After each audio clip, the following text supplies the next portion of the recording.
Thomas the Tank Engine wouldn't stop being a nuisance. Night after night, he kept the other engines awake.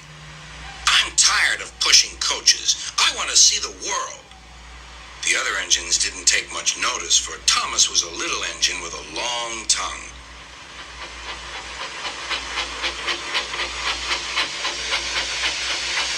But one night, Edward came to the shed. He was a kind little engine and felt sorry for Thomas. I've got some freight cars to take home tomorrow. If you take them instead of me, I'll push coaches in the yard. Thank you, said Thomas. That will be nice. Next morning, Edward and Thomas asked their drivers, and when they said yes, Thomas ran off happily to find freight cars.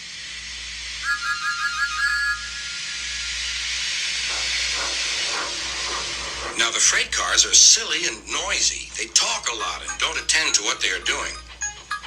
And I'm sorry to say they play tricks on an engine who is not used to them. Edward knew all about the freight cars. He warned Thomas to be careful, but Thomas was too excited to listen.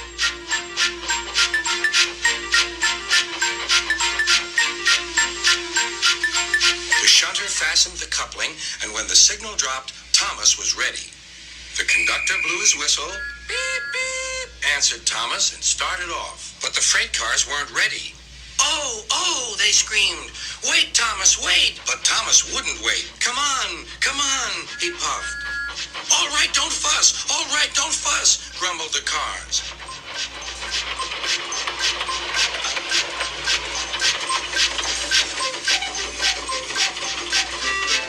Thomas began going faster and faster. Whoosh, he whistled as he rushed through Henry's tunnel.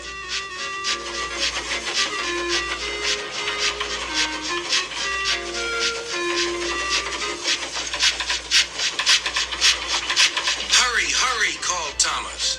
He was feeling very proud of himself, but the cars grew crosser and crosser. At last, Thomas slowed down as he came to Gordon's Hill.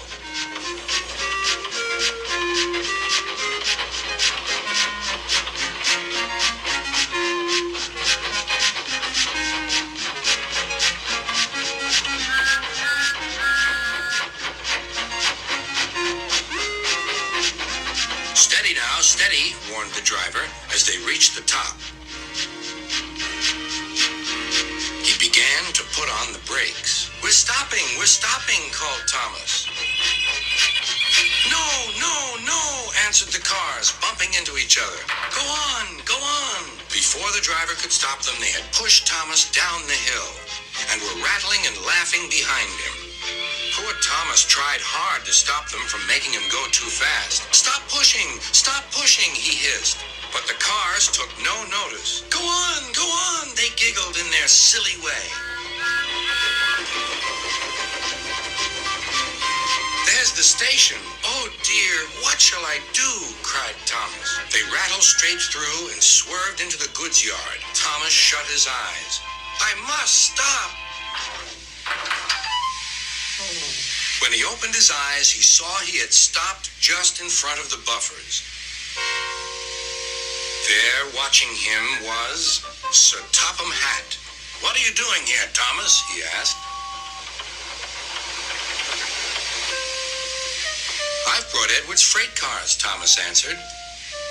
Why did you come so fast? I didn't mean to. I was pushed, said Thomas. You've got a lot to learn about freight cars, Thomas. After pushing them about here for a few weeks, you'll know almost as much about them as Edward. Then you'll be a really useful engine.